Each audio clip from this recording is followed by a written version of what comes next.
What's up, Builders Club TV Nation? You got Demond Jones here, your professional stay-at-home dad. We're right back at you, man. Totally excited about tonight's interview and our guest that we have here this evening on the show tonight. As you can see, Mr. Demond Coleman, an entrepreneur, business coach, motivational speaker, just a phenomenon in his industry, and has created a legendary career. And we got the opportunity to speak with him tonight. And you know how we do it, folks, on the Builders Club TV. We're going to get inside their head and kind of learn as much as we can about their success. Let me get myself on camera really quickly to say what's up to the family. What's up, Builders Club TV Nation? Demond Jones here, your professional stay-at-home dad. Let me get Demond Coleman on the screen, on the camera with us. Mr. Demond Coleman, can you hear me, sir? All right, we're going to get you on screen really quickly, man. What's up, brother? Man, rocking and rolling this rainy evening here in Atlanta. Man, Loving it. We can see it, man. But it's an honor. Definitely excited to have you down here on the platform with us, man. Thank you for coming on to the Builders Club TV. It's an honor and a pleasure, Dewan. When you told me your vision and why you created this platform, man, I was excited.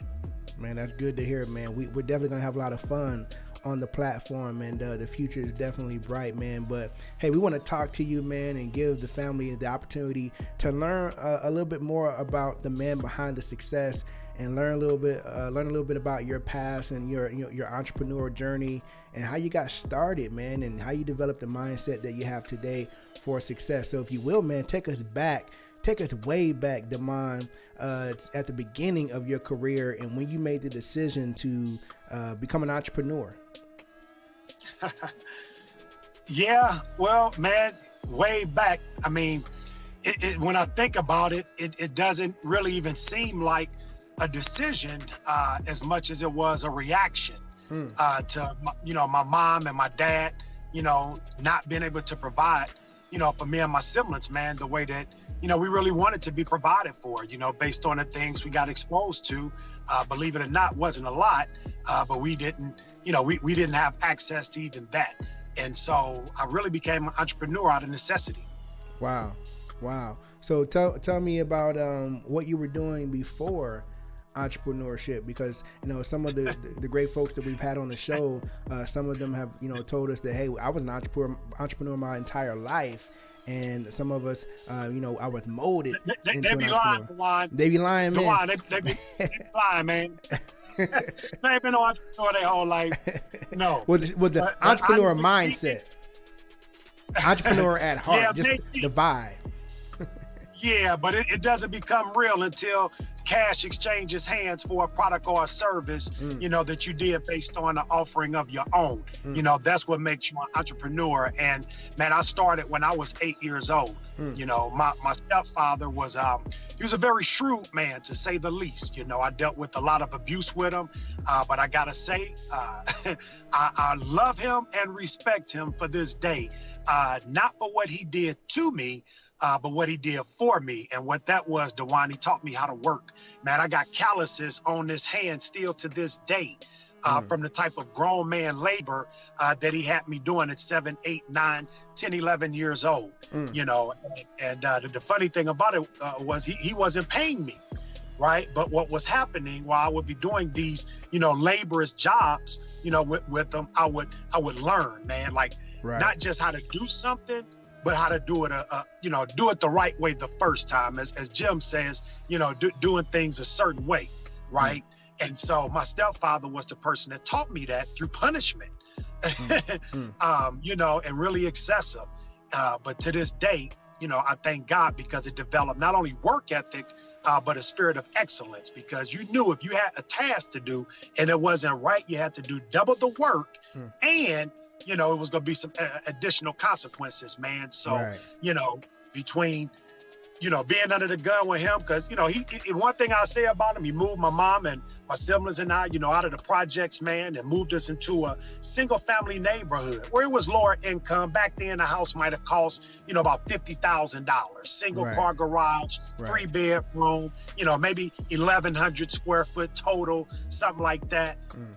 But I tell you, man, in that neighborhood, I had access to yards. So I would cut the neighbor's grass. People would think a grown-up did the neighbor's yard the way that they're looking, would ask them, you know, for their landscaper's number or whatever. Wow. And then they come knock on my door, and this little big ear, you know, because my ears used to stick out. My ears used to stick out from my head, man. The little big ear, you know, 9-year-old come to the door and tell them, man, this is me. I did the work, edging the grass, picking out the weeds, you know, just really taking pride in my work, man. And then I would rake the leaves in the fall, shovel the snow in the winter. My dad got clean from crack when I was like 13, man. So right. He couldn't really afford to take me to the side of town where my oldest brother was cutting hair. Mm-hmm. And my oldest brother was one of the coldest in the game, man, like in St. Louis. And so, you know, what happened when I moved to the city with my pop, as soon as he got clean, because I got into a bad fight with my stepfather, man, was like, you know, this dude ain't gonna put his hands on me anymore. I'm 13, gang banging, you know, right. Making a few dollars. So I'm like, enough is enough, right. You know? So we got into a bad fight. Well, my dad had only been clean, man, for like a couple of months. So when I moved in with him, you know, we didn't have floors, meaning, you know, when you walk, dust come up, no paint on the walls. You had, goodness, the putty and everything on the drywall that hadn't been sanded. We didn't have a kitchen sink. We didn't have a stove. Wow. We had a refrigerator, a crock pot, and a bathtub, man. That's where we washed the dishes. Same place we bathed, you know. It was right. It was wild, man. And then me, my brother, and my sister, all of us had different moms. We all moved in with my dad like immediately when he got clean. So you could imagine the circumstances we came from, right. That we was willingly, you know, wanting to move in with Pops, man. And Pops couldn't, you know, he couldn't just afford the commute, just getting back on his feet, taking me out to the county, you know, every other week to get my hair cut by my brother. So he brought me some clippers home one day and was like, man, you got to do the best you can. Wow. And that's what I did, man. I started jacking up my head, parts, two lanes wide in the top of my head, you know, but I had to be fresh for the skating rink on Saturday nights, me and my friends, because we grew up fast, man. We started going out like 12 and 13 on the weekends, hit the skating rink, and next thing you know, they want their haircut. And it became a nice hustle for me, man. And wow. So when I turned 15, DeJuan, this is the short version I'm giving you, Doc. But when I turned 15, man, we moved, my dad and I, we moved to the suburbs, and he got married to my stepmom. Well, when he married my stepmom, which I actually met her when I was 13, but they got married when I was like 15, I met my stepbrother, Clee. And my stepbrother, Clee, was from East St. Louis, and he was crippin', I was crippin', you know, he was hustling, I was hustling. Man, it was like a match made in heaven, man. Like we instantly clicked, connected, you know, and we became, you know, blood. We were stepbrothers, but we became blood brothers. Yeah. And yeah, man. So we moved to the county, and it was like, wow, you know, kid in the candy store. These county dudes, they slow, you know. It's like this would be easy, you know, to make some money. And so I was cutting hair out there because it wasn't, you know, a really good barber on that side of town, charging guys $5 a haircut. $15 for a haircut and a texturizer, but they had to bring their own kit because by now, DeJuan, I'm learning from my oldest brother. I'm watching him. He doing services on me. I'm going to the barber college where he's at. I'm watching all day. Him and this guy, Big Jeff. You know, they killing it, bro. This one, A-Ball, MJG was the man. They coming through, bro, cutting them up, Scarface. I mean, you know, all the big rappers from back in the day coming to St. Louis and came to my brother. So this is where I'm learning from. I would take what I learned from him, go back, practice on my friends. Man, next thing you know, I had a booming clientele, but also at 15, you know, I graduated, man, from cutting grass, raking leaves, shoveling snow, selling candy, because that's something else I did in junior high, you know, out of respect for my mom, because my same brother that, you know, was cold with the Clippers, man, he also sold a lot of heroin. And by the time he was 18, you know, he was the man. Yeah. And my brother ended up getting shot, you know, and everything, and got out the game. But, you know, for my mom, I ain't want to break her heart. So now that I'm with my dad, you know, I'm away from mom's, Pop's working 24/7. Yeah. He working to get back on his feet from all the years he lost in the streets, man. And so, you know, start selling, you know, just a little bud, man, when I was like 15, buy a little ounce or two here and there. So I'm cutting hair, selling weed, you know, out of the basement. And before you know it, man, I was booming, you know, 9th and 10th grade. Yeah. And then the 11th grade, my same brother who got out the game, you know, he got me a gig at the barbershop where he was working. That was my junior year in high school. Wow. Wow. And so, yeah, man. So I'm Wow. 17 years old, man. I'm selling bud, you know, selling a little work here and Right. there. Now I'm cutting hair as soon as I leave school. I'm at it. So I grew up fast, Doc. So I had a real experience with entrepreneurship, like I said, starting at a very, very young age. Absolutely. I feel like I should have bought a ticket because that was like a movie that you just laid out right there, It's coming. The movie, better believe the book is already complete, man. Okay. And my ghostwriter, she's an amazing woman. She's really good friends with Queen Latifah and Regina King and a lot of those, you know, really good people in the industry, man. And she already told me, like, we can get this to a movie. Matter of fact, I might have to fuss at her because I just saw one of Queen Latifah movies. Looked like some of my content was in there. Oh man. Oh yeah, you gotta check on that, Doc. But seriously, man, she told me, she said your book can most definitely be a movie. So I appreciate the compliment, man, because it is as entertaining as it is, it's very real. It's real life. Real life. Well, I can see definitely how that attributed to the mindset that you have now, being the go-getter that you are now, man. I can see how that helped you to those experiences helped to mold, of course, who you are today, right? Oh, absolutely, man. I believe pain will lead you to prosperity. It's like there's no way that you're going to only come up. And just like there's no way you can stay down when you're doing the right things, the inner work, man. And so, you know, it's like I said, man, listen, my stepfather, bruh, him and my mom been divorced for years. But right now, he's like the 3rd or 4th stage of dementia. And I'm going to go see him, man. I'm going to St. Louis Thursday, doing an event with my dad, my biological dad. We're actually in business together now. He's been clean for over 25 years. But saying that to say, I'm going to see my step pops, man. Because again, you know, something was wrong with the man. I always thought that.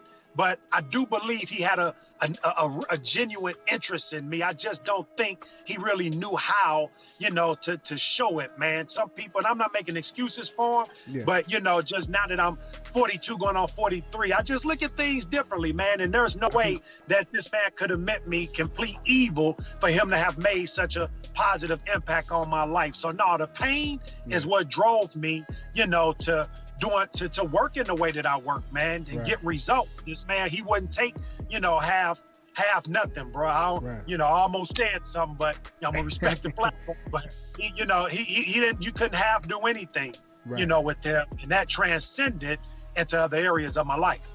No doubt, no doubt. So fast forward a little bit, after those events in your life occurred, shaped who you are moving forward. You said about 17, right? The business was booming, or, you know, what you had going on was booming. When did you step out into the next chapter of your life? Did you go to school? Did you start another more traditional type of business, or? Yeah, that's a great question, man. And keep me on track with this time, because I know he said we want to stay, and I can't even see.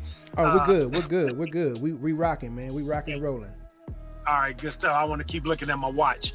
But nevertheless, man, by the time I was 17, you know, I was pretty deep in the streets, and a lot of my friends was getting shot up, locked up, you know, paralyzed, and, you know, real trauma.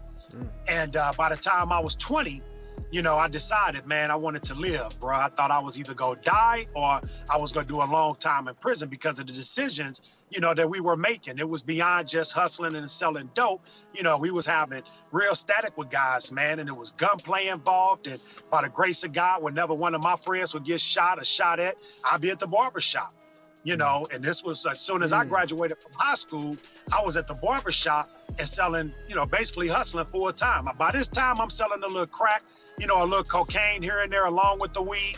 But that was me, man. As soon as I graduated from high school, I never wanted to go to college. I was like, absolutely not. That is not for me. I didn't see any examples in St. Louis of any guys that went to school, or even women, man, that really went and they was living the lifestyle I wanted to live. All the people that was living the lifestyle I wanted to live, man, they was selling dope, or they was in like major, you know, real estate or something like that. But it wasn't college, man. So when I graduated, I just really wanted to get my barber license because I was already cutting at a barber shop, and state board had already came in on me, you know, while I was basically bootlegging without a license.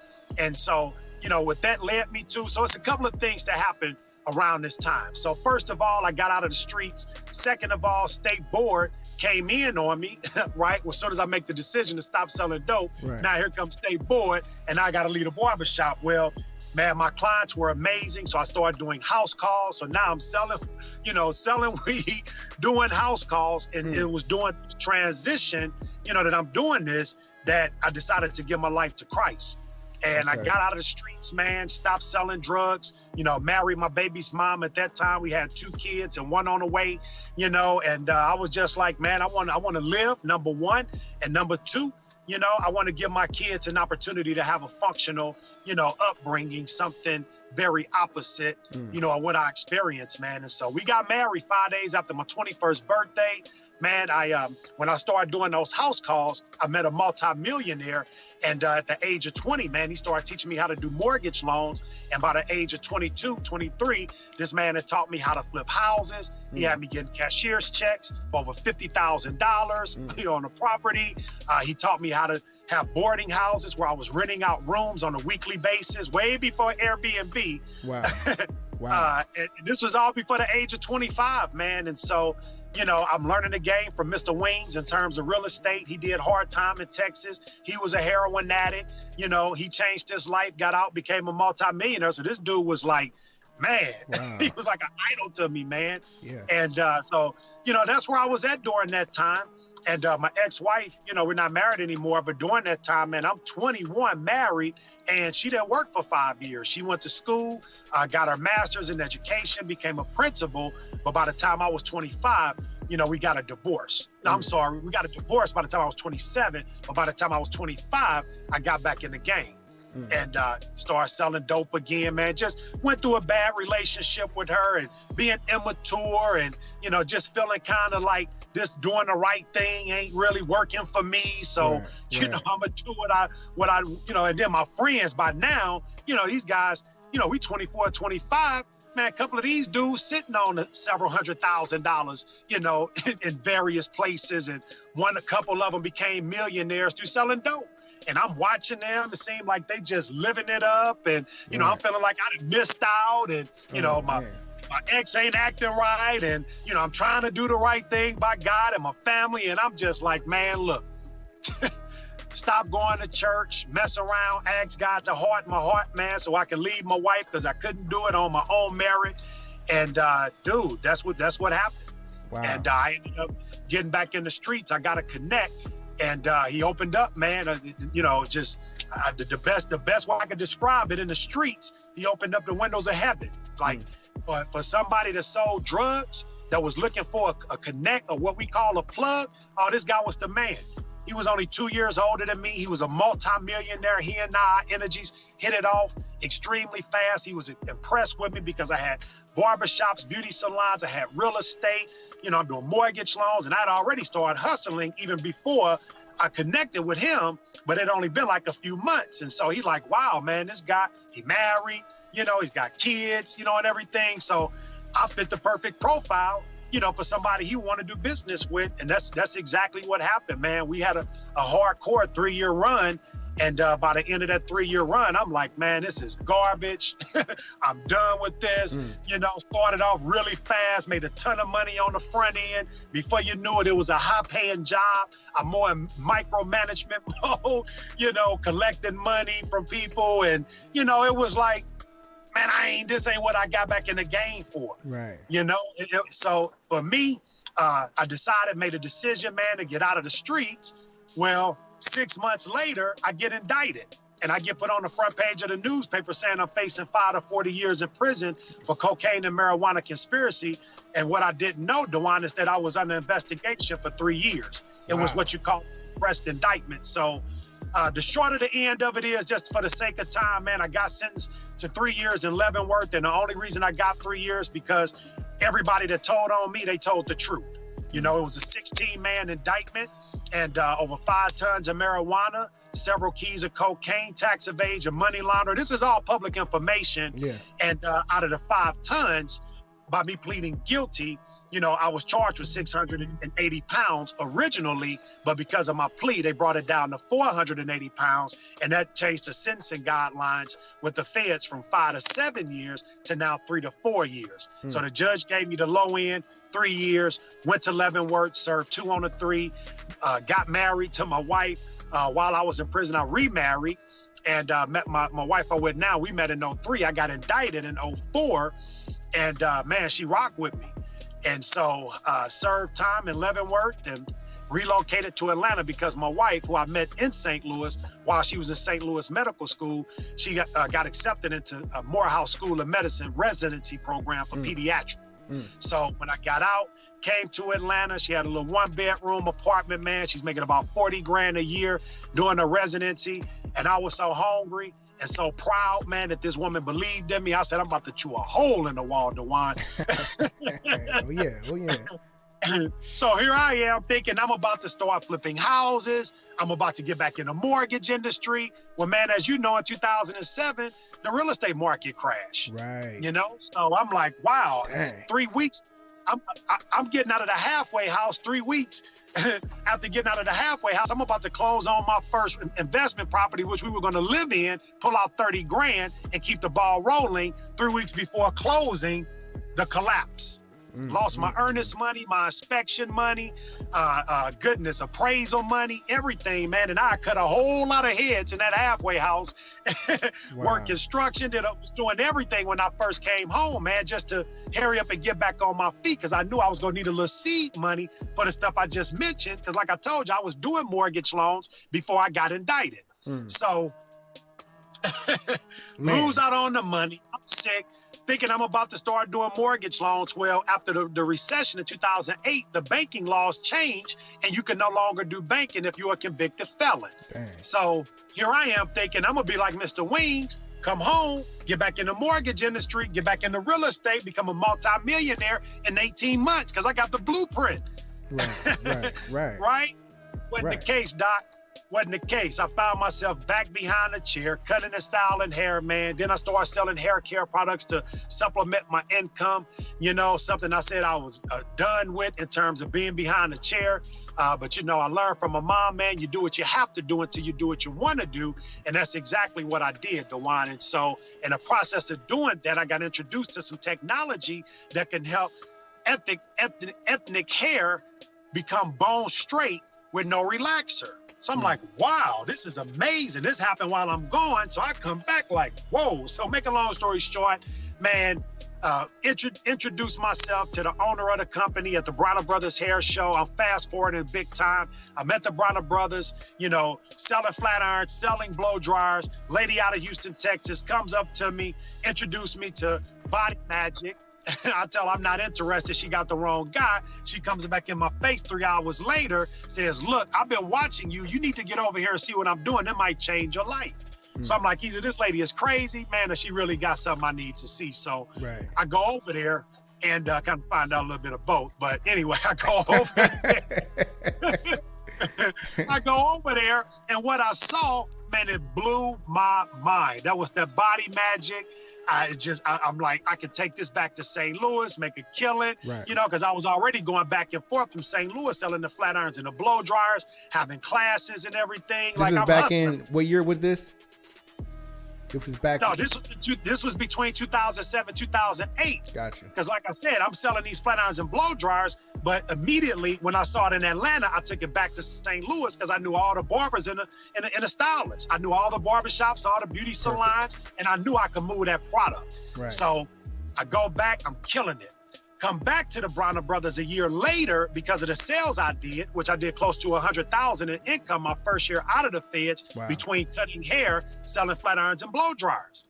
So anyway, David Kim, the owner of that company, invited me back to the Bronner Brothers. That's when the lady introduced me to Body Magic because the same show where I met him, now he brought me back a year later to be a salesman on the floor. Right? So now I come back, I'm selling the product on the floor at the very place where I met him a year before. And now this lady introduced me to this garment. Short of the end of it is, man, I signed up with her 3 weeks later, never went to a meeting. I'm just selling the body magics, you know, because I'm like, this product is amazing. She kept telling me go to a meeting. I'm like, lady, I don't have time. I'm cutting hair, selling flat irons and blow dryers. Now I'm selling girdles. And you talking about going to a meeting? Nah. And this is how she got me, bruh. She said, you will never make the kind of money I'm making if all you do is sell them girdles. And I said, well, how much money you making? She said, well, my check last month was over $20,000. I'm like, lady, stop. I'm like, lady, stop. She took a picture of the check, sent it to me, and I was at that meeting that next By all means, absolutely. By all means. And this is where I met Nicola Hill. I'm sorry, I did meet Nicola Hill there, but who I meant to say was Nicola Jackson, who is the vice president of FES right now. She's making about, she's making over $100,000 a month now. I met Stormy Wellington at that house. She got up to over $300,000 a month. And so this is where our generation in network marketing was born, because after going to that meeting and meeting these guys, and Stormy was an ex-stripper, Nicola was in real estate, lost everything. Erica McQueen was a stay-at-home mom. Her husband was an NBC producer. He got laid off. We had Tabitha that was from Detroit, that was just a bona fide hustler. They'll sell everything. Then you got me, fresh out of the feds, selling flat irons and blow dryers. Like, oh, man. Damn, we was a bunch. But one thing we all had in common, man, we was hungry, man. And all of us believed in multi-millionaire status. We just didn't know how we was going to do it at this time. And so when Stormy put out this check for $3,000, I'm like, man, how you get that? She said, I talked to people. I said, me too. I'm like, but I ain't get a check. She said, because you're not signing anybody up. And I'm like, what you mean? She like, well, I signed people up. Because, dude, for 2 months, I didn't even know I was in a network marketing company, almost 3 months. I didn't even know what network marketing was. I'm just selling the girdles. I'm just selling the girdles, Doc. And this crazy lady out of Houston telling me to go to a meeting, screaming in my ear every other week. And I'm like, man, I ain't got time for this. But when I went, I was inspired. You know, I waited for Stormy to come outside because I didn't know any, I really didn't know. I didn't know any of them. And I remember like yesterday, man, I waited for her to come outside, and she had a little a white X5 BMW that ended up getting repossessed. And I asked Stormy, I said, what are you doing, man? I just got out of the feds. I ain't looking to go back. But right now, like, this is not adding up. I'm working 18 hours a day. Like, I need to figure this out. And if you figured it out, man, I need to see what you're doing. So start going out with Stormy, different places, networking. This is before social media. This is before any of this stuff, man. The real network marketing. Her Rabbit. We had Stormy Wellington's Volkswagen Rabbit that would barely start up, didn't have any heat, Doc. I'm paying her $15 to put on these body masks. She swore up and down it was $20, but I was giving her $15, bro. $15 to put these body magics on these women, because that's how I was, that was what we was doing. Right. But now that me and Stormy rocking, now I got it. I'm recruiting. I'm building a team. Man, we gone. Well, somebody told Stormy that was in her upline, like it wasn't good for her to be hanging out with me so much. She need to be focused on this and that. And I'm like, man, we rocking. We Batman and Robin, Bonnie and Clyde.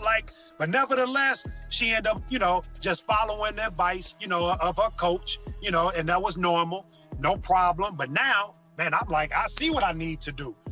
Man, short story, 7 months after that, DeJuan, I was earning over $50,000 a month with that company. I became the first man to hit the top of the company. Stormy got up to like $100,000 a month. Nicola got up to like $80,000 a month. It was like unbelievable, man. Couldn't believe it. My wife now, this is in 2009, she's coming out of residency with a contract of $120,000 a year. I'm coming out of the feds, and I'm getting over $50,000 a month. Wow. Crazy. Yeah, exactly. So stayed with that company for a couple of years, man. Left that company, went to Organo Gold. That was my next company. First company was Artist International. Second company was Organo Gold. Ed Hartley sponsored me. May he rest in peace. Ed helped me earn my first 7 figures over there in Organo Gold, man. Him, David and Monetier, Holton Bugs. I always pay homage to them guys. They're legendary, and they put a lot into me, man. Shout out to Holton, shout out to David. Shout out to them guys, man. Shout out to Ed Hartley as well. Yeah. You know, RIP, man, rest in heaven. But nevertheless, you know, got over in Organo Gold, and that's where I learned how to become a professional in this industry, man. For the first time in my life, I was surrounded by a group of brothers, you know, who I could look up to, man, that was articulate, that was professional, clean cut, you know, and getting paid legally. And I'm like, this is what I'm looking for. Like my man say, this is what I'm talking about, you know? Right. But it was just amazing, man. And had a great run with them. Walked away from Organo Gold, still earning over $20,000 a month. Had 4 diamonds in my organization, man. But just saw something bigger for myself and walked into the land of the wilderness. Right. After walking away from that income. That wasn't my peak at Organo Gold, but, you know, that was a consistent residual that I earned consistently for well over, you know, 3 years, man. But, you know, Let me ask you this, Demond. And, man, I had to just let you roll. I had to let you roll because you would that story that you just shared was so inspiring, man. Like I said, it was like listening to a movie. It was like listening to a movie. So I can't wait for the book. In fact, when the book is complete, you said the book is done? The book is done. I'm not launching my book until I get to 6 figures a month in income. Gotcha. When I get to 6 figures a month in income, I'm launching my book. You know, you might say, well, Demond, you got up to 70 grand a month in income. Well, yeah, that was in 2014. And this industry is like it's like the entertainment industry, man. You're only as good as your last dance. And so, you know, even though I started my own company, even though I launched Inspire Network with Cherish Premium Sanitary Napkins, did $6 million in sales as the global director of sales and co-founder of that company, man, still, when I launch my book, DeWine, I'm not selling my book. Gotcha. All I'm gonna do is promote my book. Gotcha. And when you get to that certain level of income, man, now you're in that pinnacle level of leadership, and now only people need to know is that you have a book. in the book, because my story means too much to me, man. To be out here prostituting my book and trying to convince people why they need to read it and how it's you will see my results, you will hear my story, at least a snippet of it, and you're about a book. That's powerful. That's powerful, man. Tell us a little bit, Demond, that, you know, it sounds like once you put your hands on the network marketing industry, everything kind of just boomed. But was that the case? Did you have some bumps in the road? Was it as easy, or did you have some experiences where you thought maybe network marketing wasn't for you? Man, look, when I walked away from Organo Gold, I took a major blow, major, you know, and you might say, well, man, why did you walk away? Well, there were some things that happened that I wasn't happy with.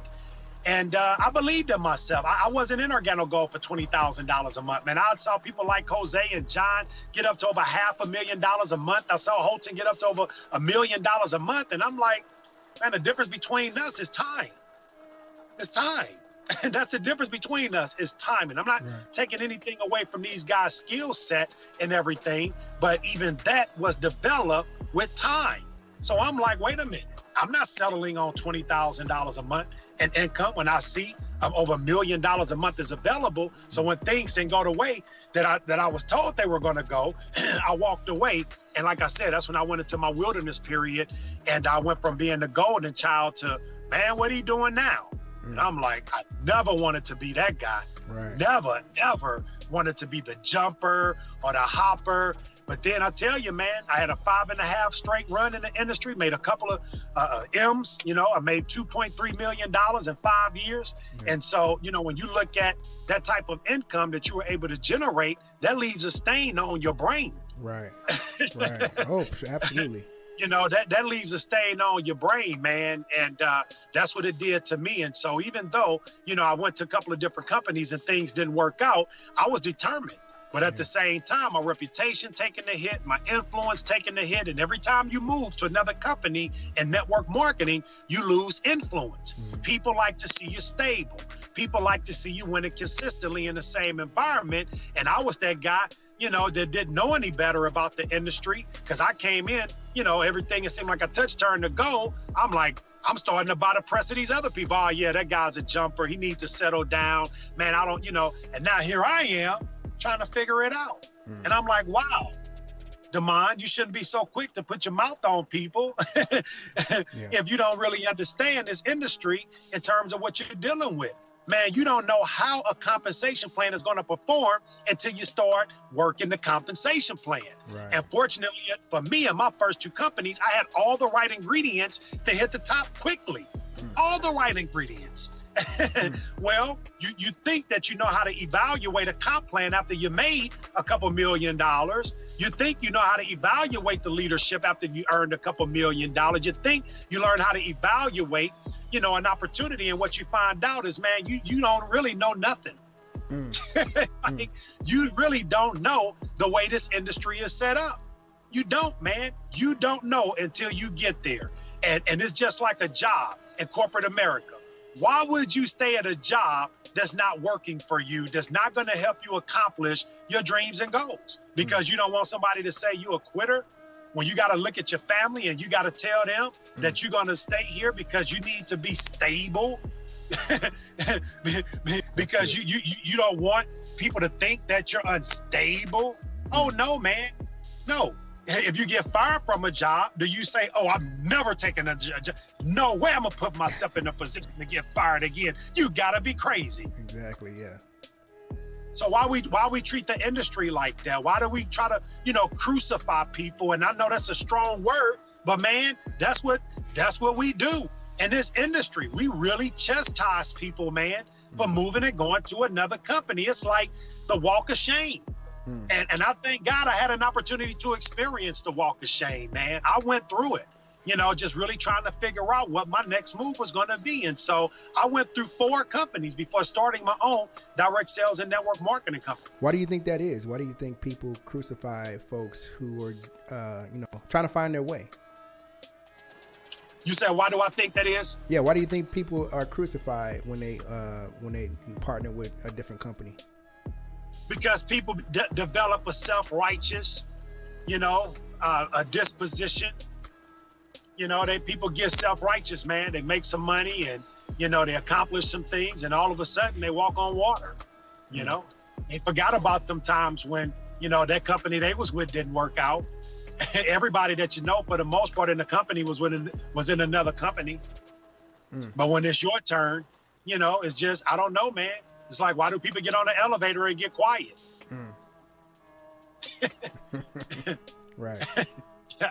I don't know, but I experienced it, and it's not fun. But one thing about me, man, the thought crossed my mind about, do I still really want to do network marketing? And I took this right hand and probably slapped my subconscious so hard and said, man, you gotta be crazy. Are you nuts? Like, no, man, pain. I was groomed for this. I was built for this. Right. So no. When the going get tough, listen, man, the tough don't get going. The tough get better. Yeah, is what the tough does, and that's what I learned to do, particularly in that environment, man, under Holton's leadership. You know, and he got his own network marketing company now, and I'm not afraid to edify giants in this industry, man. They paved the way for me. And self-personal development was the culture that, you know, this man, you know, he really formulated in that company. And I embraced it. I was hungry for that. I was looking for leadership as a child. I was looking for mentorship. I was looking for business coaches. That's why I gravitated to Mr. Wings the way that I did. That's why I gravitated towards my Connect the way that I did. And so, no, man, it was the inner work that I started to do that kept my self-confidence intact, that allowed me to keep going for it, man. You know, it's painful when your house go into foreclosure, when your cars get repossessed, when you tell your wife, honey, I need you to go back to work. I got to figure this out. Yeah. Oh, no, man. If you in the game long enough and you're going to become a professional, you're going to get your guts knocked out. The difference between You and the next man is, can you put your guts back in? That's the difference.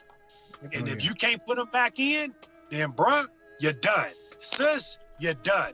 Forget about it. Next.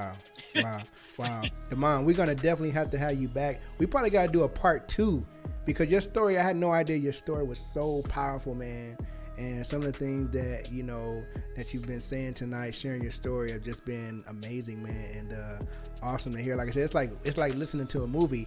That's why I'm not even doing that much talking or asking questions, because I don't want to disturb the flow, because you just, you know, you're sharing some powerful things. And so, you know, Builders Club TV Nation, make sure y'all like this video and comment down below. Mr. Demond Coleman's story is so powerful. We got to have you back, man. Maybe do a part 2 and talk to you a little bit more, man. But we definitely want to have you back for the Builders Club TV Day in the Life series that we're going to have. Also the live chat series where I know folks are going to have questions with you once they watch this interview. So we allow the audience to ask questions live on the platform. So we definitely got to have you back for that. But man, can you go ahead and give out your social media and your website or anything you want folks to have to get in touch with you? Absolutely, guys. My name, you know, is Demond Coleman. You know, you can find me. I have a lot of hashtags out there, DC Global. But Demond Coleman, guys, D on the front, D on the end, last name Coleman. You know, and I want to say this, Dewan. First of all, man, I appreciate you developing this platform, you know, being a visionary. This is something that we need in this industry. This is real deal, man. And hopefully the guests that come on, you know, they're just as transparent, because this is what people need. They need to know the truth. And I'll say this, because I want to make sure I end on a positive note. After getting my guts knocked out, guys, I was able to start Inspire Network. Myself and my partner, Joel Medina, out of Dominican Republic, actually introduced me to a concept with a sanitary napkin in Asia, brought it back to the United States, September 2016. Guys, started the company Inspire Network, November 2016 launch, Cherish Premium Sanitary Napkin, May 23rd, 2017, guys, did 1.6 million in sales in my first 30 days. And in our first 12 months, was able to do over 6 million in sales, guys, as the global director of sales and co-founder of Inspire Network. And as of last year, October 2018, David Gilmore, billionaire and founder of Fiji Water, actually, guys, purchased my company, and we merged with Wakaya Perfection. And guys, Cherish Premium Sanitary Napkin, I'm proud to let you know I am still the co-founder of this product with my partner, Joel Medina. But we came together with Wakaya, guys, because we grew way faster than the infrastructure that we could handle. We didn't have the capital to keep up with the demand on the product, but I'm proud to be, as far as I know, one of the only African-Americans in direct sales and network marketing that owns his own product and actually had a chance to do multiple 7 figures in sales in my first year in business as an owner. So, Dewan, thank you so much for having me, man. I can't wait for part 2. Looking forward to the Q&A, and you better believe it's going to be just as raw as volume 1. We'll call it Volume 1. Volume 1, Volume 2 coming soon, guys. You definitely laid it out for us, and you brought it, man. Congratulations on that phenomenal success and your story as well, man. Got to have you back, man. Builders Club TV Nation, Demond Coleman, guys. See you next time, family. Peace.